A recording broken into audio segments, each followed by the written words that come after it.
Hi, this is A. Wesley. That ain't even tells it like a TI is. Like my video, please give it a thumbs up. Like my channel, please subscribe. The topic I'm going to talk to you today about is the Meghan and Harry docu-series that happened this past Thursday.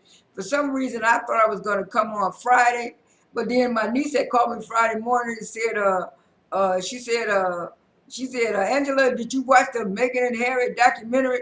I said, huh? I thought it was supposed to come on tonight at 12 o'clock. She said, nah, it came on Thursday night and I watched it. It's real good.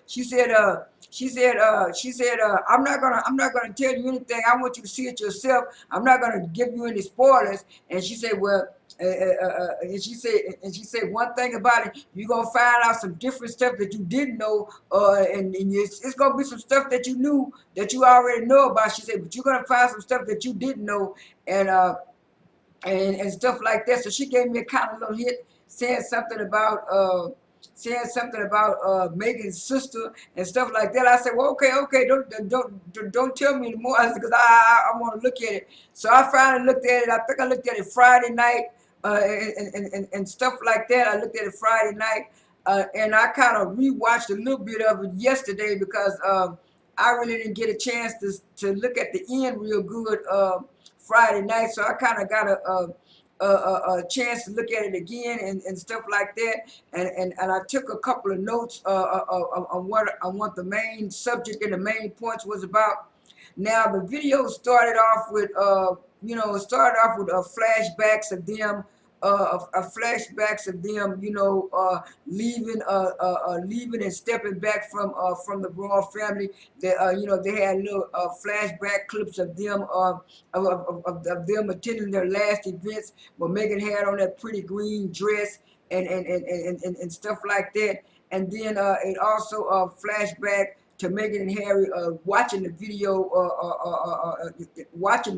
in the living room of their house. But then some people were saying yesterday that wasn't their original house. That was somebody else's house. Maybe it was one of Tyler Perry houses. I don't know. But anyway, they did that, and then they showed another video clip of somebody interviewing her before she met Harry, and they asked her which one of the royal princes did she like the best, and she kind of giggled it off and didn't say too much and said, well, Harry. And so he started laughing about that. He said, yeah, good answer, good answer.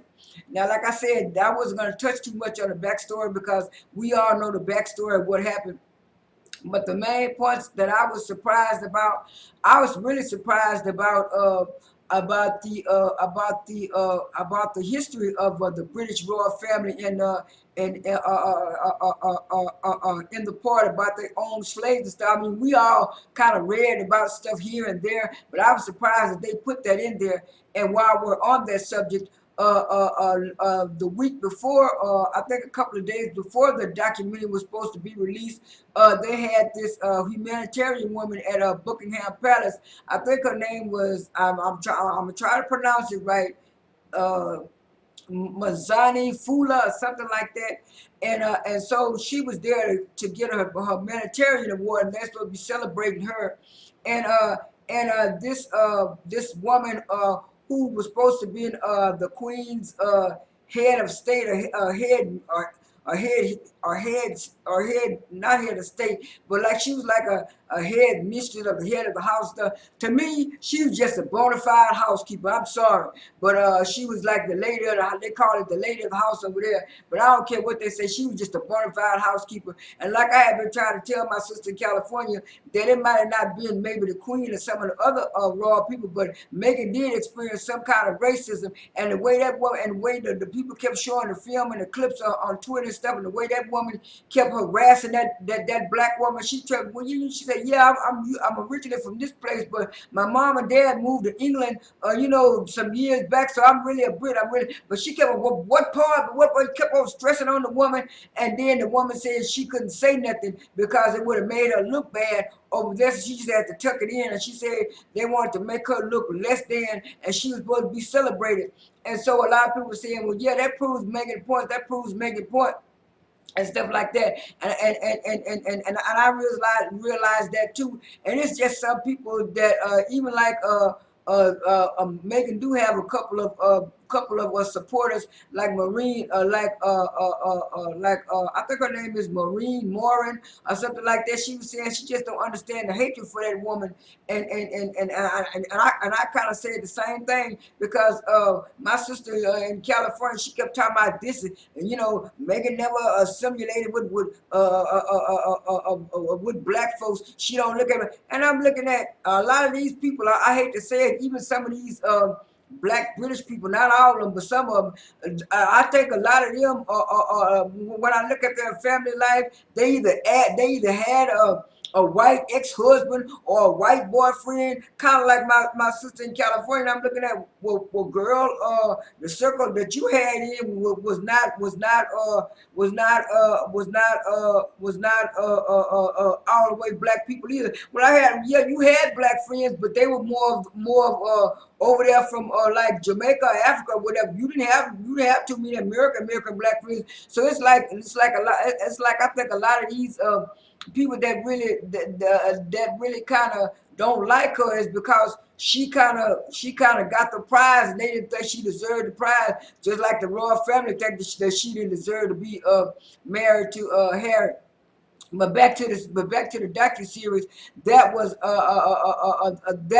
a main focal point, and I was surprised that Harry had let Meghan put in that how many slaves that the British family enslaved back in the day and made money off of them and stuff like that. So that was one thing I was surprised about. The next thing I was surprised about that. That Harry brought up that by him being a prince, he had been hounded by the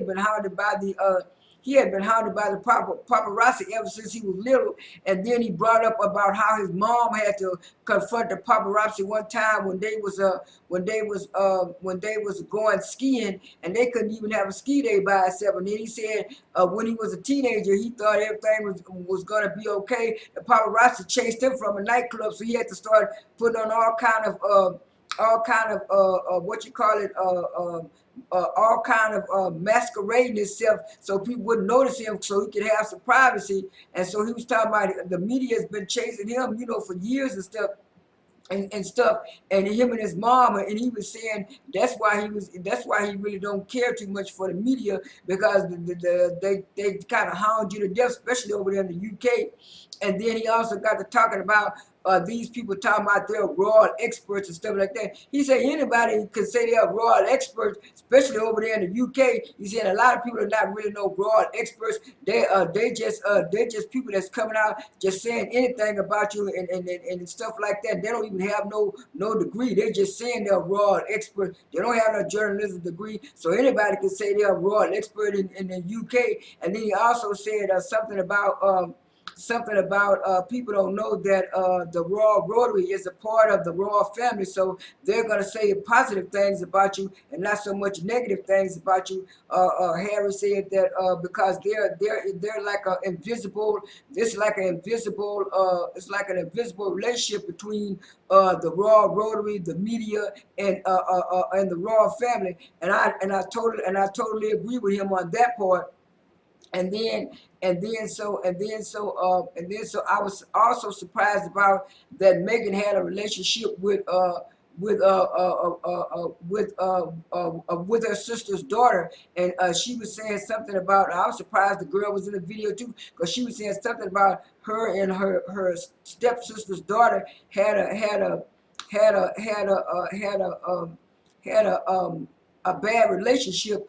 And because her sister gave her daughter away to her grandparents. And what it was, she was so busy trying to downgrade Megan for the last 4.5 years, and then she gonna finally come out after the backlash came back to her. She gonna tell me, well, she did what was best for her daughter. I put that little article part in the video talking about what was best for her daughter, for her to go stay with her grandparents at the time and stuff like that.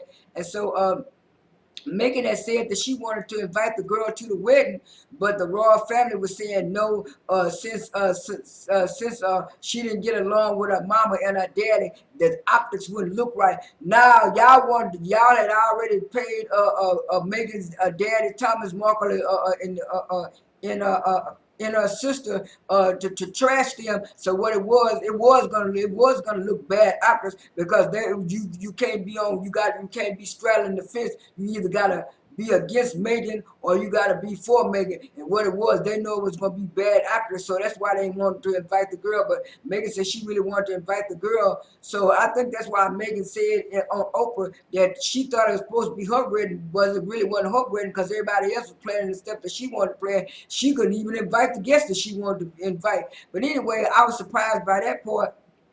And another part that I was surprised about was that they showed Harry. I mean, they showed Archie a little bit, and they showed Archie telling Harry that he didn't mind him watching the birds, but his feet was dirty and he needed to go in the house. And that was so cute. That was just a cute scene. And they showed a couple of pictures of Lilibet.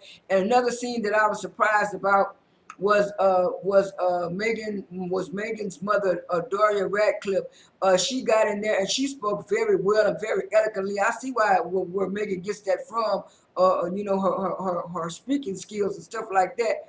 And so she was saying that the paparazzi was following her. She couldn't go anywhere. The paparazzi was following her, and she was kind of scared that something was going to happen. She was kind of scared to go out of the house. She said they even approached her a couple of times about saying salacious stuff about Megan, and she said she turned around and told him she's not going to say anything bad about her daughter. That's her child, and you could tell whatever Thomas Markle put that woman through. You could tell it. You could tell on her facial expressions that she didn't like that, and she was saying, "What parent would sell their daughter out for $100,000 like that? A parent doesn't do that." And a hundred child, you could tell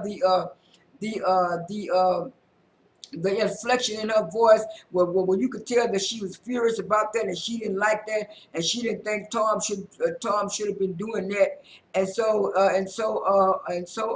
the documentary was really really good. From the parts that I didn't find, like I said, I didn't even know she had a relationship like that with her, and then it was like after that they asked, like I said a few minutes ago, they asked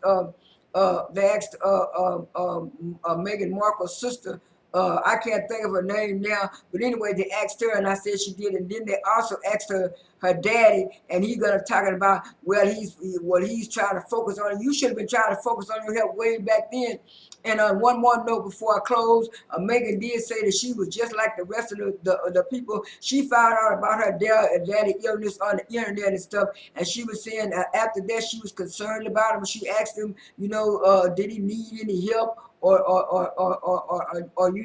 if he didn't want the paparazzi to be around and stuff, they had precautions where they could hide him and stuff like that. And she said he started making all kind of excuses and stuff. And she said when she got off the phone with Harry, she said, "Harry, I'm sorry, I just don't believe my daddy. My daddy," and she was right not to believe her daddy. Her daddy was involved in that because he know they was paying him money. And like she said, the so-called emails and letters she was sending him. She said her daddy would never call her Megan. She said her daddy would always call her Meg for short for Megan. So she know that those letters and emails was not written by her daddy. So it was a lot of bombshell stuff that I did know. Now, like I said, a lot of people looking for stuff about the royal family. I was kind of a little bit, but then the stuff that they put out was much better than what I thought it was going to be. So like I said, all together, part one was good. I'll probably review part two next week. This is A. Wessel. That ain't even tested like a TI is. I am out.